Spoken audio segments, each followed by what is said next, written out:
Welcome, everyone, to a very special edition of Undercurrents from Unheard. I'm your host, Emily Jashinsky. This is the show, of course, where we cover the news and ideas that matter beneath the surface. Now, make sure to subscribe to this channel wherever you get your podcasts. Leave us a review, leave us a comment. It all helps so very much. And if you subscribe to the channel on YouTube, make sure you keep those notifications on. All of it helps us do shows just like this one, allows us to do reporting just like this, where we're on the ground as history happens, reporting on what's happening beneath the surface. So let's get right into it. On Undercurrents today, we're of course starting with the big news out of the Democratic National Convention here in Chicago. Then James will stop by to talk us a little bit about Elon Musk's dust up in Brazil. He's going to talk to us about tech libertarians' new utopia idea and Germany's recent decision involving the war in Ukraine. I'm going to talk also a little bit about whether Kamala-mentum is real.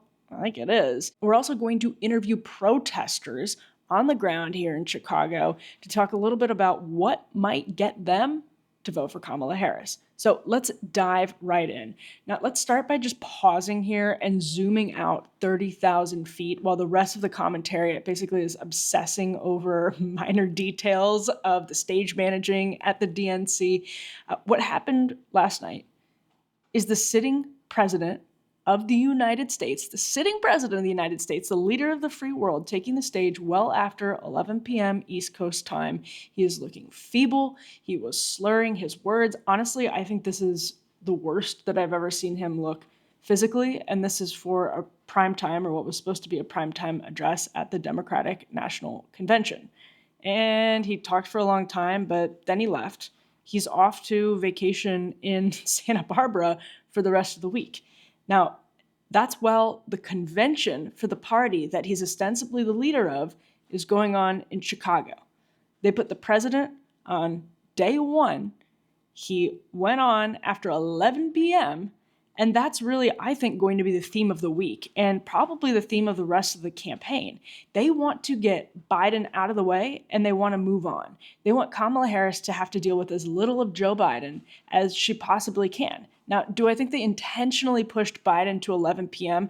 That was the scuttlebutt here in Chicago as he was approaching his speech time. It was going on. They ended up cutting a couple of guests, which is why I think actually there was no grand conspiracy to push Biden really late into the night. I think they're just running an extremely mediocre convention so far. You can see here they cut James Taylor even. They even cut James Taylor to get to Joe Biden just a little bit quicker. You know, they probably cut 10 minutes worth of different speakers, including former DNC chairwoman Debbie Wasserman Schultz. But even so, I mean, maybe 10 to 15 minutes earlier is when they would get to Biden after cutting all of that. And it didn't stop some Biden aides from complaining to the press either. Here's what Alex Thompson reported that one Biden aide told him.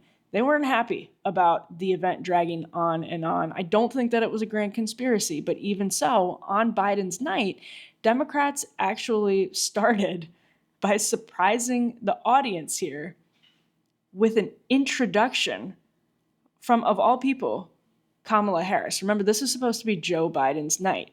Now, Kamala Harris began her introductory remarks, which were very brief, by mentioning Joe Biden. She got a rapturous applause. It was electric, but here's how Kamala Harris began her brief introduction at the DNC on night one. And I want to kick us off by celebrating our incredible president, Joe Biden, who will be speaking later tonight. Joe, thank you for your historic leadership, for your lifetime of service to our nation, and for all you will continue to do. We are forever grateful to you. All right, so she started by talking about Joe Biden, and then came Hillary Clinton, who talked about Biden bringing back, quote, dignity and decency to the White House. First of all, not sure that a Clinton has the credibility to talk about bringing dignity and decency back to the White House, but let's put that aside. Just a couple of hours later, Biden had shown how profoundly undignified and indecent this awful charade is. He brought dignity, decency, and competence back to the White House. Dignity and decency might be the two worst words. I really mean that, to describe what's happening on the stage and what's happening in the White House right now. As a man who honestly could not get through a debate with his opponent without stumbling through every answer, is now at the helm of the free world, as I mentioned earlier. He has been forced out through an internal party coup after receiving all of the votes of millions of people around the country after he flubbed a debate. Not super democratic, not super decent, certainly anything but dignified. And it was predictably dignity, decency, and democracy, all of that. Democracy, though, was a huge theme of the night. Anyone would have expected that. It's been a huge theme of both Biden's campaign and Harris's nascent campaign so far. We heard a lot about it from speakers on the stage here at the DNC. Now, take the speech from Michigan Democratic Senator Mallory McMorrow. Early in the evening, she said that Republicans, because of Project 2025, might weaponize the DOJ if Trump gets back into power. But what it means is that under Project 2025, Donald Trump would be able to weaponize the Department of Justice to go after his political opponents. He could even turn the FBI into his own personal police force. So this is obviously amusing given the abundant evidence of Obama-era DOJ involvement in the Russian collusion conspiracy theory. That's something that gets overlooked a lot, but it's obviously amusing in the context of what happened with all of that. And meanwhile, I have to play this particular clip because it's so good.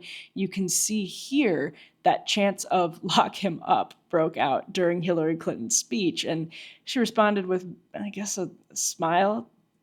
Take a look at Clinton reacting to the "lock him up" chants that broke out during the DNC on night one here.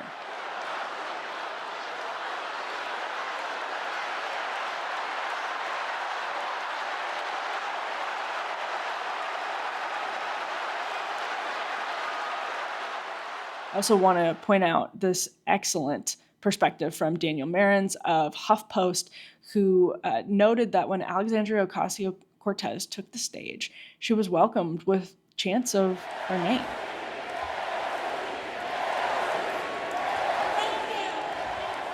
This is somebody who was a party outsider, somebody who's a democratic socialist. And I want to put Marin's point side by side with this fantastic point from Zed Jelani, who said, quote, the DNC platform starting with a land acknowledgement and then including a, quote, ironclad commitment to providing Israel with weapons no matter what is basically the Democratic Party summarized in one document. I think that's a really interesting point. And want to just table it for a second because there's additional context that I think makes it even more interesting.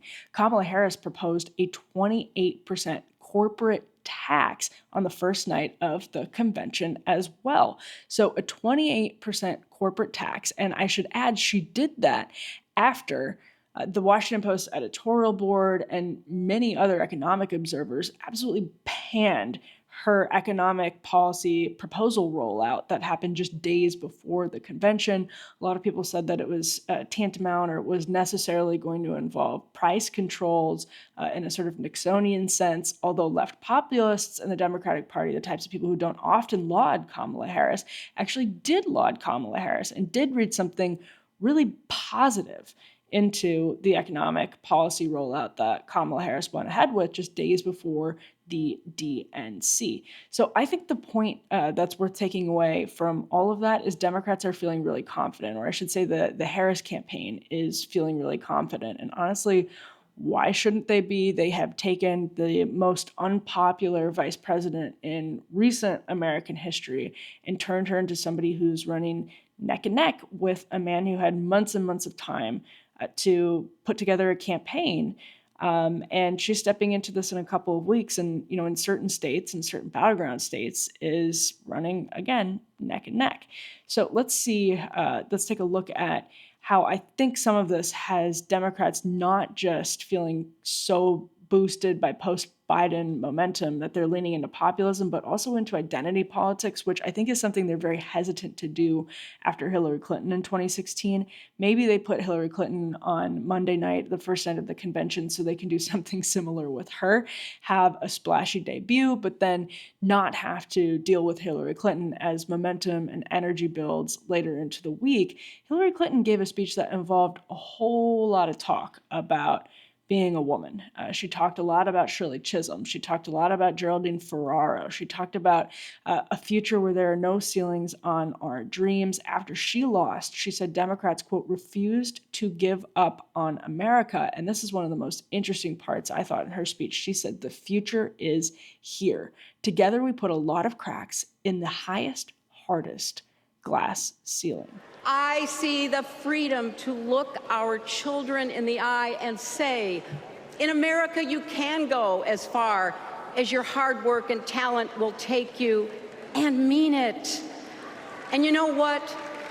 On the other side of that glass ceiling is Kamala Harris raising her hand and taking the oath of office as our 47th President of the United States. So that might sound like cope. It might sound like Hillary Clinton finally getting an opportunity to say, my candidacy was incredibly valuable because if Kamala Harris is elected the first woman president, she wouldn't be here without me. That's the implication of the argument we're hearing from Hillary Clinton. And that's really interesting. I think it's something we haven't quite heard from Hillary Clinton yet. She seemed lighter and more excited because perhaps that great humiliation of 2016 can actually be reframed as a step towards something that nobody thought could happen in the near future. After her debate, it felt, like we had reverted to so many people, or after her loss in 2016, it felt like we had reverted to so many people. We had 4 years of Trump, and then Joe Biden comes back and is a fairly unpopular president. And now what you're potentially getting is the first woman president, the first Black woman president. And so you could sort of sense in Hillary Clinton that there was a new opportunity for her to reframe the trajectory of her own career and her own mark on American history. And the crowd responded really positively to all of that. And then came Joe Biden. Joe Biden, after Hillary Clinton, after Andy Beshear, after what was a very, I think, politically powerful, persuasive, I say this as somebody who is very anti-abortion, but a politically very powerful series of speeches from people who had been affected by anti-abortion laws in recent years. Governor Andy Beshear spoke about that because one of them was from his own state. Raphael Warnock gave a speech where he invoked the Bible to rapturous applause. It just sort of went down the list of Democratic heavyweights. Dr. Jill Biden gave a speech about, just standard First Lady love for her husband, love for the president. And then Ashley Biden actually introduced her father, and Joe Biden came out, hugged his daughter. We don't hear a lot from Ashley Biden. We obviously didn't hear from Hunter Biden, but allowing the family to kind of give Joe Biden a send-off, it's really what it felt like. Biden comes out, he's looking feeble. I think this is, again, the worst that I've seen him look physically. And he talked about sort of a lot of the notes he hits in many of these speeches about how he saw men coming out of the woods with torches in Charlottesville, and that's what motivated him to get back in the race, with those last wishes of Beau Biden heavily weighing on his mind. And it kind of built up to this moment where he didn't address in detail the decision process of stepping down from the ticket. He spoke about it pretty vaguely, but he said, I love my job, but I love my country more. Let's take a listen to what it looked like in the arena when Joe Biden made that statement. I've got 5 months left in my presidency. I've got a lot to do. I intend to get it done.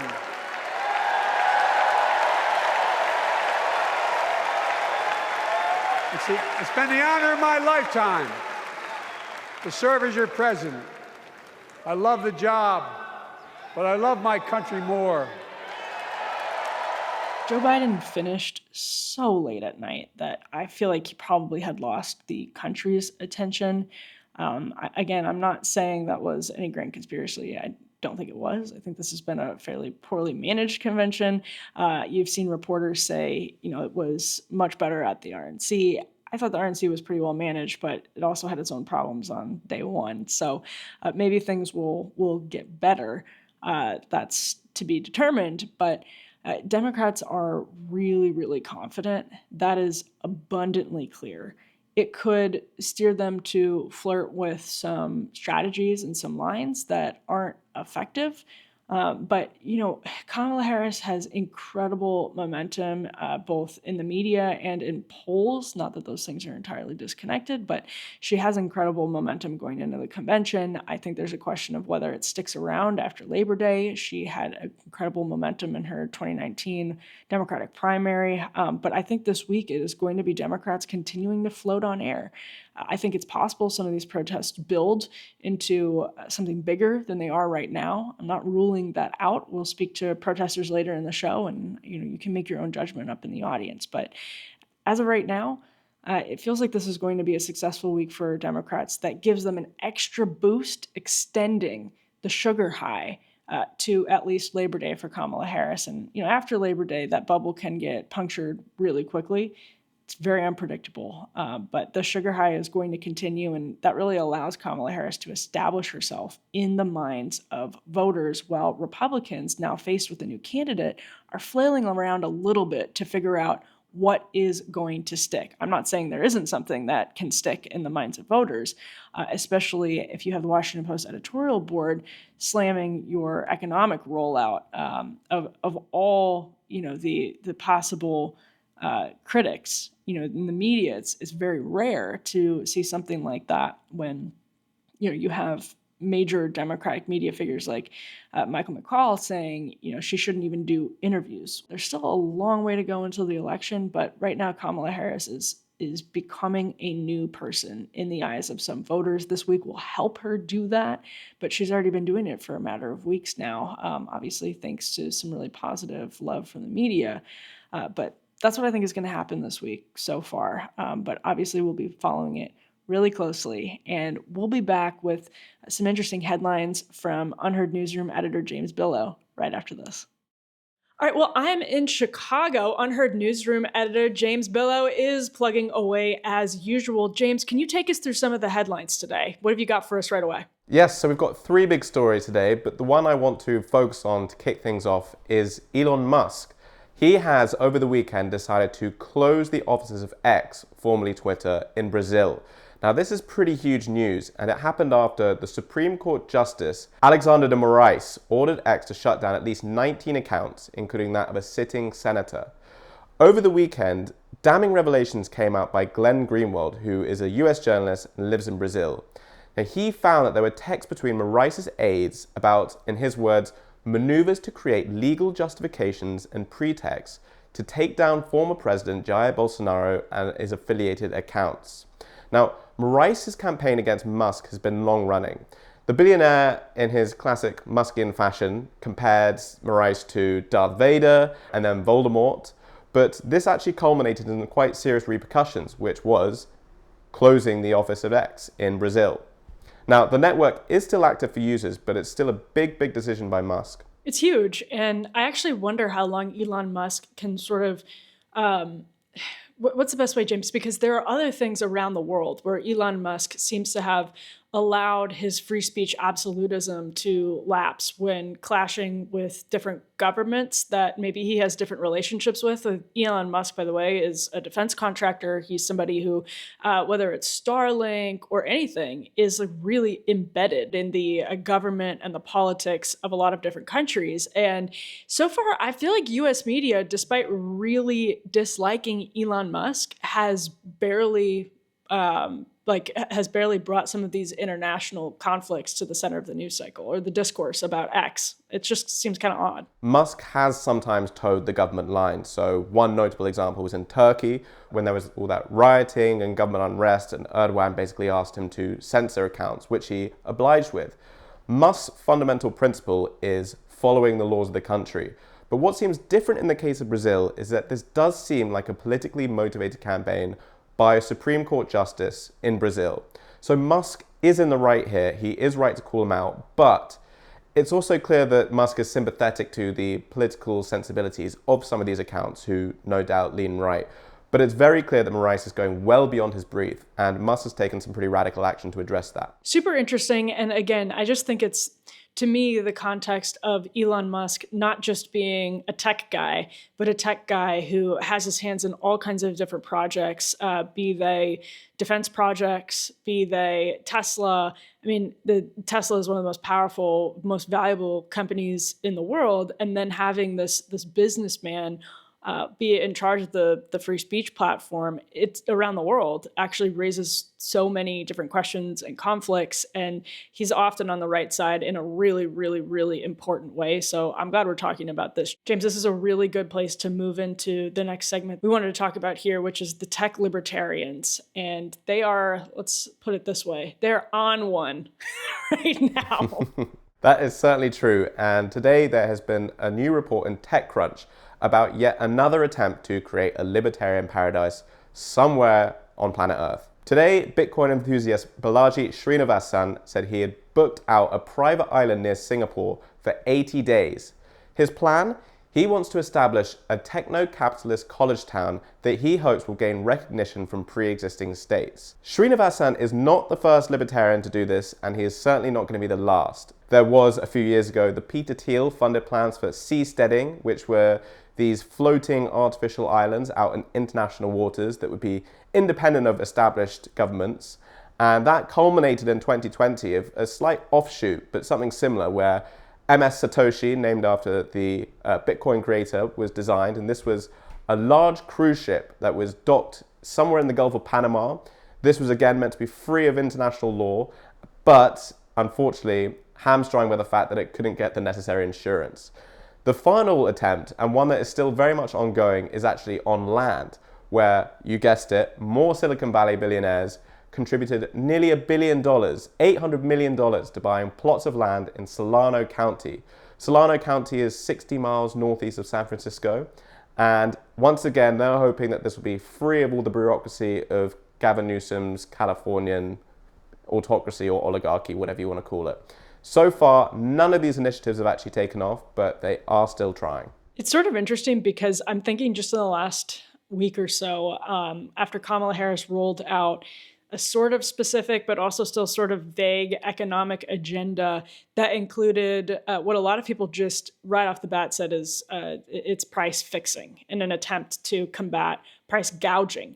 And the tech billionaires, the tech kind of, that group that had, we've talked about this before, James, started moving closer and closer to Trump. Some people, David Sachs, for example, outright becoming Trump supporters, people who are fundraising for Donald Trump. Elon Musk is obviously somebody, there's a little bit of confusion over what he's actually donating to Trump because he said it in different ways and reports seem to have gotten it wrong in different ways. But the point is, he is fully behind Donald Trump, as are a lot of people who, as Musk said on a Twitter space famously last week, he always considered himself kind of left. People who had bundled for Obama, people who had been involved in Democratic campaigns, they are really upset about Kamala Harris's economic policy. They were already, in some cases, moving closer to Trump, but now they're sort of demanding that Harris fire Lena Khan. That seems to be what Reid Hoffman, a huge Democratic bundler, is asking Harris to do.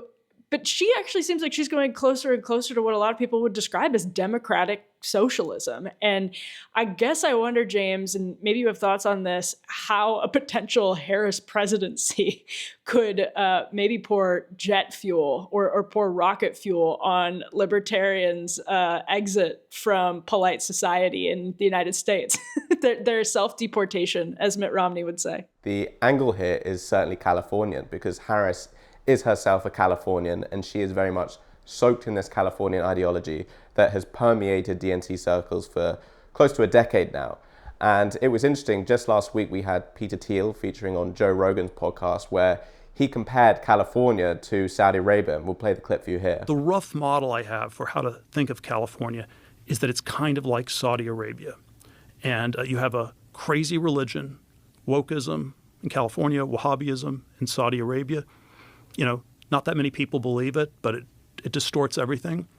And then you have like oil fields in Saudi Arabia, and you have the big tech companies in California.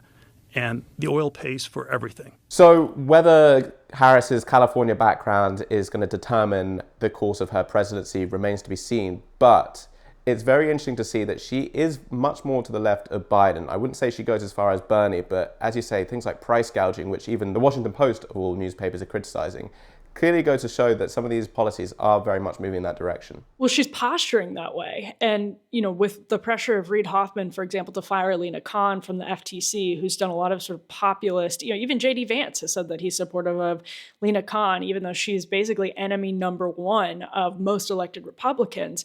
But when you have Reid Hoffman and other really, really wealthy Democratic supporters saying you got to get rid of Lena Khan, it's such an interesting juxtaposition to see where Kamala Harris is positioning herself economically versus how she might actually govern when all of the pressure is on from these donors. The Washington Post had a story that ran Monday morning saying this isn't 1968, it's more like 2008. And for Democratic socialists and left populists, that is all too familiar. It feels to them like Kamala Harris is exactly the Obama archetype, somebody who sort of checks the identity boxes off, is historic and has this dramatic presentation of hope and change, dare I say, and then governs like a sort of corporatist centrist Dem. So it's familiar, in many ways. This potential setup is familiar in many ways to a lot of people on the left.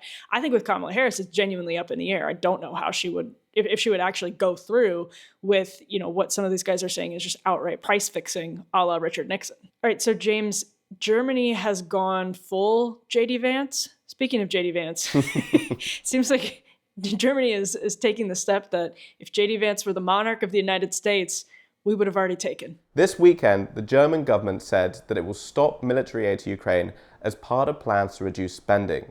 A letter sent by the finance minister said that Ukraine funding would no longer come from the German budget, but instead it would come from frozen Russian assets. Why does this matter? Germany is an economic powerhouse. It is still the engine of the European Union, even though it is declining and there is a lot of talk of deindustrialization in the country. But what's interesting is the reasons behind it. So the official line is that this was done for budgetary reasons. Now, that's a very politically convenient reason because Germany has obviously been a proud supporter of Ukraine. They provided weaponry that's actually now gone onto Russian soil as part of the Kursk raid. But something else that happened, and this is what we touched on in our last deep dive, was that the recent Nord Stream revelations could not have helped either. So, as we covered, there's been a German arrest warrant for a Ukraine international for the explosion of the Nord Stream pipelines in 2022. And so what this does is, not only does it illustrate a growing war fatigue happening in Germany, but it's also most evident in the East, where there are 3 regional elections coming up. Now, who are the parties doing the best? Well, it's 2 populist parties, right and left, the AfD and the BSW. And what are one of their key issues? Ukraine skepticism. So there's no question that some of these Nord Stream revelations are bound to fuel these attacks further, which could spread to other parts of the continent too. Well, can I ask, James, this is going to sound like a really dumb American question, but I'm genuinely curious as to Germany is, just geopolitically closer than, for example, the UK, certainly than the US. And it seems like the discourse in the UK has so little of the sentiment that is the political pressures leading to the decision that we're talking about right here. Am I right about that? Am I wrong? Like, what is the difference between why there are pressures in Germany? There's a historic reason and there's an economic reason. The historic reason is that Germany has been a lot more actually pro-Russia than the UK in the past, and in terms of its post-war unification, that was actually a large part of it. But there's also a huge economic reason too, in that a lot of the energy came from Russia. And so these Nord Stream pipelines that were basically the conduit from the Baltic Sea into the European continent, well, Germany was the largest beneficiary of that. So the fact that there's been this turn against Ukraine is actually perhaps quite understandable. And when you have energy prices going up, electricity prices, gas prices, there's going to be some population discontent. And we're now seeing that manifesting in potential political results. James Billow, super interesting. Thank you, as always, for joining Undercurrents. Thank you. So a lot of Republicans are scoffing at the performances and the display, basically the presentation being put on here in Chicago during DNC week, just as, of course, some Democrats scoffed at what was happening at the RNC, of course, at the time, up until Thursday, the main primetime event itself, the big speech from Donald Trump. Nobody really knew how he was going to emerge just days after being literally shot in the head. That was sort of the big point of suspense throughout the RNC. Now it's a very predictable DNC unless something pops off with protests. But even in that case, there were predictions saying it would happen. The biggest left turn had already happened. It was Kamala Harris stepping onto the ticket for Joe Biden. And what that has done has, as basically everyone can see from both the polling, the media coverage, and the energy here on the ground in Chicago, that has injected an enormous amount of enthusiasm, not purely just support for Kamala Harris, but enthusiasm for Kamala Harris, which polling, again, can pick up on. And that can be a really meaningful and decisive factor because it affects turnout. It affects donations. It affects a lot of different things. So when there's not merely support, which there was for Joe Biden in 2020, and it was obviously enough for him to beat Donald Trump, because Trump has a lot of weaknesses that Republicans are not willing to concede, as Brit Hume said on Fox News just a couple of days ago, to the consternation of some Trump supporters.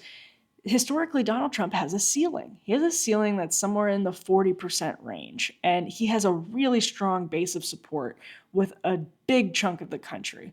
But that ceiling is meaningful, and it leaves an opening for Democrats when you're playing tug of war over fractional voting blocks. There's a lot that you can do, and when you have enthusiasm, that means you have turnout. And so turnout is going to be a huge deal. It's a big deal in every election, but for Democrats who really need to bring up their numbers in cities and states that make up that blue wall, turnout is a big deal. And the enthusiasm for Kamala Harris here at the DNC among party loyalists is real. It's not like what it was for Joe Biden, where people were just sort of shrugging, tolerating the Biden candidacy because they really detest Donald Trump, figuring out ways to convince themselves that Joe Biden is an amazing candidate. It's not like that this time around. And I think that's an important distinction. And I think it's something that Republicans are trying to sort of laugh away as a media concoction, something that's not organic. Now, do I think the very favorable media coverage of Kamala Harris has made many people feel much more comfortable with Kamala Harris as the nominee? Absolutely, no question about it. That's 100% true. But on the other hand, that making people comfortable is a real thing. That produces a real effect. And we're seeing someone who went from the most unpopular modern vice president, recent vice president, go to somebody whose favorability is steadily increasing. That's powerful. I think it's the power of the media. I think it speaks also, though, to the desperation of Democrats who want to see in Kamala Harris something that they can project onto, something that they can project excitement and enthusiasm onto.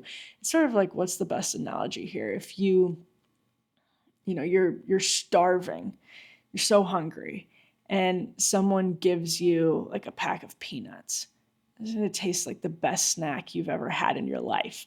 I kind of think that's what's happening with Kamala Harris, is that you're so hungry, you will be overjoyed with absolutely anything. So potentially that's what's at play here with Kamala Harris. But what Republicans are missing is that doesn't mean it's fake, right? That doesn't mean you can just laugh off all of the support for Kamala Harris. It doesn't mean you can just sort of say, oh, she's a socialist, it'll all go away at some point. It's possible that it all goes away at some point. After Labor Day, things really get started. She's not doing a ton of interviews. Journalists will absolutely get sick of that. This bubble can pop. It's entirely possible it happened with her 2019 campaign, but Republicans should absolutely be well aware that people have legitimately been convinced to be excited about Kamala Harris. That means you have to campaign differently. That means you have to accept that there's a different reality on the ground, that you now have enthusiasm for the Democratic ticket, where before you just sort of had tolerance for the Democratic ticket, which makes it a different race. It means that you have to find an argument that sort of punctures a character, right? That sort of convinces people that Kamala Harris isn't who the media says Kamala Harris is. We're seeing Republicans tinker with that messaging right now.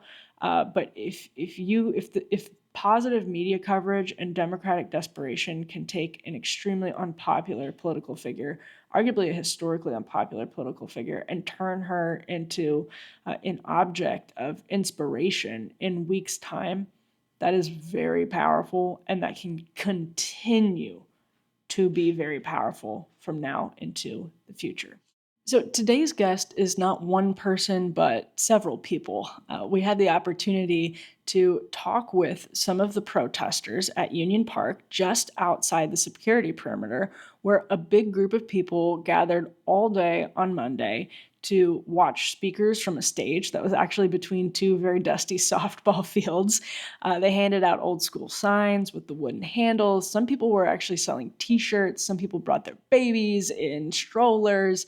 But it was a really interesting scene. It sort of had a festival-like atmosphere. At the same time, of course, you had this mix of like pretty typical Antifa style folks with everything covered, faces covered, lots of Palestinian flags, lots of hipsters, and then also, grandparents and kids in strollers. So I actually think that, though, is fairly interesting in and of itself. After getting back from the protest, I wrote this piece up right away because there's something about what this protest or the people at these protests that represents, I think, is maybe getting lost in all of the coverage that's just looking for a big blowout, which has not yet happened. The numbers have been smaller than what people expected. There's still time, and I think that's also an important point. But in a close election where both parties are playing tug of war over fractional voting blocks, it appears as though a Biden-Harris ceasefire agreement could emerge as a small but fairly meaningful boost for Harris. Again, it's not getting a lot of attention, but the numbers really check out. Biden himself called for a ceasefire on Monday night, and he said, quote, "Those protesters out in the streets have a point." The next line of his speech was, too many innocent people are dying. And then he said, on both sides, which obviously doesn't placate the protesters. A couple of minutes into Biden's speech, he actually got protested. Someone unfurled a banner. They were dealt with really quickly, so it didn't make a huge mark on his speech. But it is notable that he went out of his way to say those protesters out there have a point. So let's listen to my interviews, my conversations with some of these interesting people who gathered in Union Park, just on the edge of the security perimeter. They're not inside the convention where the party loyalists are, but they were gathered, I would estimate, a couple of thousand in the sunny midday here in Chicago. What brings you out here today? Just standing up for the people of Gaza and advocating that our government keep our tax dollars here rather than giving it to foreign governments. Are you going to vote for Kamala Harris, or are you uncommitted? I'm uncommitted at this time. Why uncommitted? Oh, because they haven't committed to a ceasefire. They haven't committed to stop giving bombs to the Israeli government yet. So those are the commitments that we need in order to commit to the Democrats. Are you from Chicago? I am. How do you think the city has handled everything protest-wise? Not bad. I think the mayor has come out on the side of those who are standing up for justice. So I mean that's a good step forward. I'm here to support the efforts to keep the Palestinian issues in front of the DNC. And do you think you'll vote uncommitted? Are you supporting Harris? I'm going to vote for Harris. Yeah. I'm more afraid of Trump by far, but I want them to pay attention. And you're from the area, so Yes. Has it felt safe and orderly and everything like that so far? It feels like the coverage is sort of like when there's supposed to be like giant tornadoes and they don't come. It seems like the idea is to create fear in the media and chaos that's not actually going on. It's okay if you don't have thoughts on this, but I was watching Fox News cover Brandon Johnson this morning, and it was a lot of sort of boogeyman. He's the arch evil leftist mayor. Is that the case? How do you feel about him? Arch evil? No, I don't. I don't feel that he's the arch evil mayor at all. I wish he had taken some more consistent stands than he has since being mayor. I know he's getting used to being mayor, but I have more concerns about the waffling rather than the arch whatever they're saying. Are you going to support Kamala Harris? Are you uncommitted? She's not getting my vote unless she can permanently cease fire in Gaza and stop sending weapons to kill innocent children and babies. And what brings you out here today? We're with Jewish Voice for Peace Indiana, and we came up here to join the Jewish Voice for Peace Chicago group. That's one of the 241 groups that are endorsing this and supporting this march and rally today. Have you all seen growth since over the last few months? Yeah, absolutely. I think we've had lots of people, Jewish people and others who are coming to us, and as they learn about what's happening and they're appalled by the genocide and the U.S. complicity in genocide, people have been coming to JVP, joining our organization, and finding other ways to support and speak out on what's happening in Palestine. Is it mostly young people that are coming for the first time, that type of crowd? Or tell us about the new people joining up. Yeah, I mean, it's a range of people. We have lots of young people, and the movements across college campuses has been one of the most inspiring things that, I've ever seen in this work and I've been doing this, for the past 10 years or so. So seeing that has been great. But we also have people from all parts of their lives who are sort of reassessing their relationship with Zionism, with their support of the state of Israel after seeing what Israel's been doing in Gaza and in Palestine. Is it frustrating to hear the media narrative about what Jews have to think, how they have to approach the question of Zionism? Is that kind of what motivates you to be a part of this movement? Yeah, I think that we just know that that's not true, and that there's nothing about our Judaism that demands that we support the state of Israel, and that for us, when we think about being Jewish, what we know Judaism stands for is a belief in freedom, safety, equality for all. So that supporting Palestinian people, supporting the Black and Palestinian organizers of this type of march today is exactly where our Judaism tells us we need to be. Are you personally uncommitted? Are you voting for Kamala Harris? Where are you on that right now? So we're not here at all to tell anybody who to vote for, what they should be doing to vote. But for us, we know that Joe Biden right now has the ability to stop sending weapons to Israel, that whoever is elected in the next election will have the same ability. And so the most important thing for me is a full arms embargo and to end all U.S. aid, to end all weapons to Israel. So there you have it. Some people won't vote Harris no matter what, which is fairly typical when you're talking to kind of far left activist groups like this one was. On the other hand, with Trump so detested by people on the left, that motivation to block another Trump presidency could convince enough people to ditch third-party candidates. We're not even talking about RFK Jr. because in the wake of Biden's dropping off the ticket, his candidacy has taken a significant hit. So if Harris is part of an administration that reaches a ceasefire agreement that activists are satisfied with, that they don't feel is just sort of a rubber stamp, then she could really make inroads with this. Again, I'll concede it's a fractional voting bloc. But when you're talking about, if you're thinking back to how Jill Stein did with a fractional group of voters in Pennsylvania, Michigan, and Wisconsin, especially Pennsylvania, when people thought Trump wouldn't win. So a lot of people probably were out there casting protest votes. It's just a different situation now. And so I think that ceasefire clearly could be pretty meaningful electorally. Again, not a lot of people are talking about that in the context of all of the protesters gathered here. But Biden himself said in his remarks on Monday, Kamala and I are going to keep working. I intend to get it done. I think that tells you what you need to know. All right, so that does it for us on today's very special on-site edition of Undercurrents. We will be here all week with on-the-ground reporting and coverage, looking beneath the surface of the important news, the history that's unfolding here in Chicago all week. Make sure to subscribe to the channel, turn on your notifications, the Undercurrents channel, turn on your notifications, subscribe where you get your podcasts, leave us a review or comment. We appreciate it so much. And we'll be back here Thursday with more.